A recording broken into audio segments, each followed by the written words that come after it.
In November of 2021, I was traveling from Philly to Las Vegas to compete in a jiu-jitsu tournament.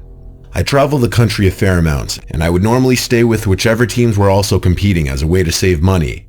This time though, for various reasons, I had to stay alone. I booked an Airbnb not far from the Vegas Strip. I did so kind of hastily, and didn't realize that the neighborhood wasn't the greatest.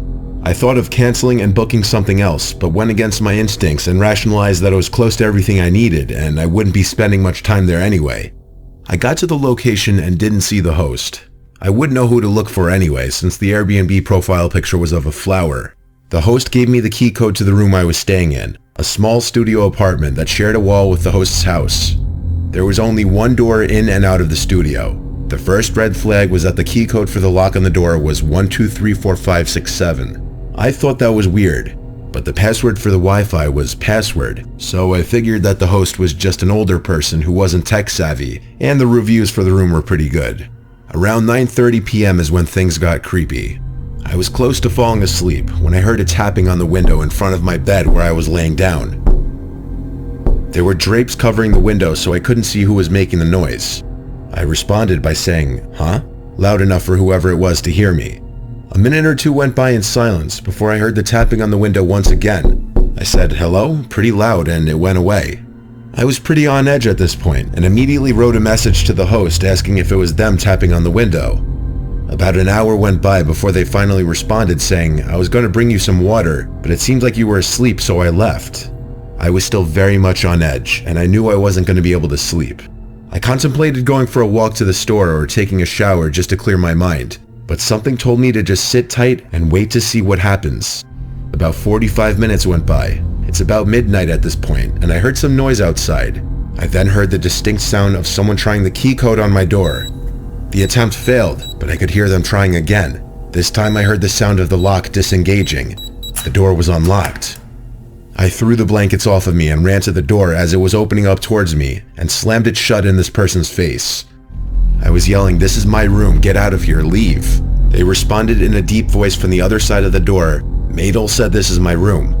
Madel was the name of the host. I kept responding with what I said before and called the cops. I spoke loud enough so they knew I was on the phone with the police. Police eventually came and were not surprised at all by the story I told them. They said they would hang around until I called an Uber to leave. The host was very combative and unapologetic. Their alibi for who that person was changed multiple times. When the Uber arrived, I jumped in and felt relieved to be getting out of there. It still creeps me out that I never saw the person who was opening my door. I have a feeling that it was some kind of setup. If the host knew I was flying in from the East Coast, the 9:30 p.m. tapping on the window would have been equivalent to my 12:30 a.m., and the invasion would be about 3 a.m. Maybe it would have just been a robbery, but it could have been much worse.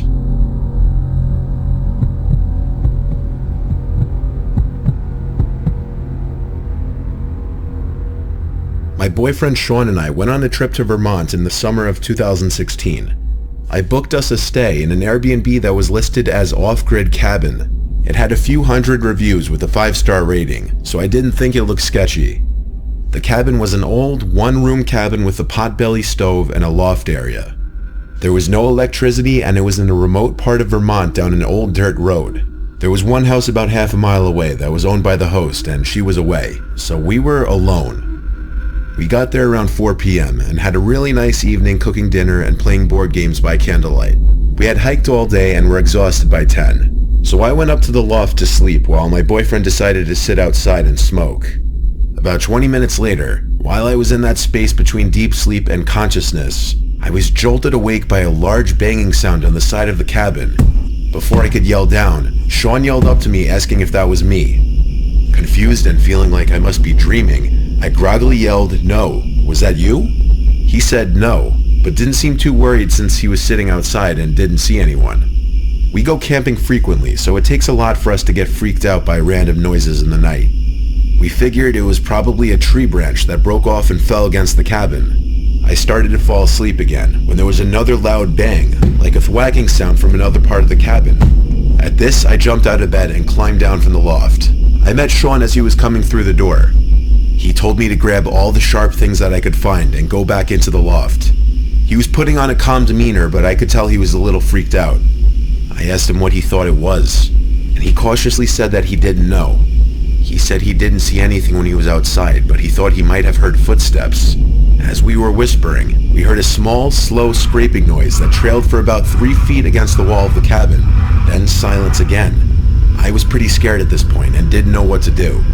Our car was parked about 100 feet away from the cabin, so we would have to face whatever was out there in the dark in order to get to it, which is probably what they wanted.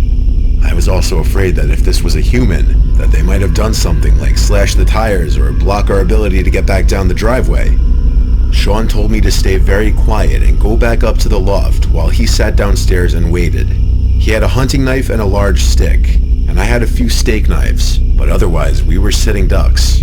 The downstairs of the cabin had huge windows on 3 walls, half of which were just screens, so if someone was outside, they could easily be watching us, or could slash through the screen to get inside. I wanted to stay downstairs, but Sean ordered me to go upstairs, saying that it would be easier to fight this guy without me there if it came to that. I went up and sat in the middle of the bed, clutching an array of knives in my fists. I don't think I ever listened so intently before. Sean yelled out hello to see if he could get any response, or perhaps scare it away if it was an animal. We heard nothing for what felt like 20 minutes. Then the scraping sound came back, much louder, like someone was dragging a rake or a hoe across the side of the cabin. I heard clear, methodical footsteps trailing off around the side of the cabin. Sean then came up to the loft and pulled the ladder up. He said he didn't like how they could see him, but he couldn't see them, and if they came in the cabin, he could at least get the jump on them from up here. We sat on the bed in silence. I was looking at him in terror. It was probably around midnight at this point, and I realized that we were going to be stuck in that cabin until morning. The noises continued and intensified. There was more banging that seemed to be coming from all different sides of the cabin. Intermittently, the scraping returned. This could not have been an animal. The sounds were too methodical, and we didn't hear any grunting like there was a bear or bobcat. And there were constant footsteps, pacing footsteps. There was a clear crunch of one foot going in front of the other all around the sides of the cabin. There would be pauses of 10 to 20 minute intervals. Then it would all start up again.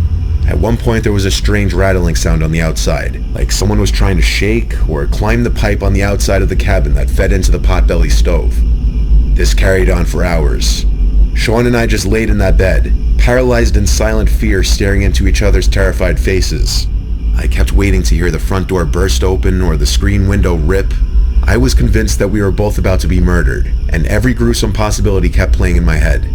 I have never been that terrified, but no one ever came into the cabin. We never heard any voices, whispers, deranged giggling, or anything. Just the loud scraping, banging, rattling, and footsteps. Finally, around 5 in the morning, we started to hear roosters in the distance, and the loft was slowly lit by early dawn light. The sounds finally stopped. I got about 2 hours of sleep, because we had to drive into Pennsylvania later that day. My car was thankfully fine, and we packed everything up as quickly as possible to get the heck out of there.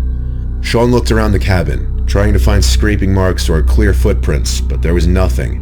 I messaged the Airbnb host to tell her about our experience, and she said it must have been a porcupine. If you could find a porcupine that makes loud banging noises and can walk like a human, let me know. To this day, we debate about what it could have been. Sean thinks it was a crazy local trying to scare us away. Either way, I'm really glad I was not murdered that night.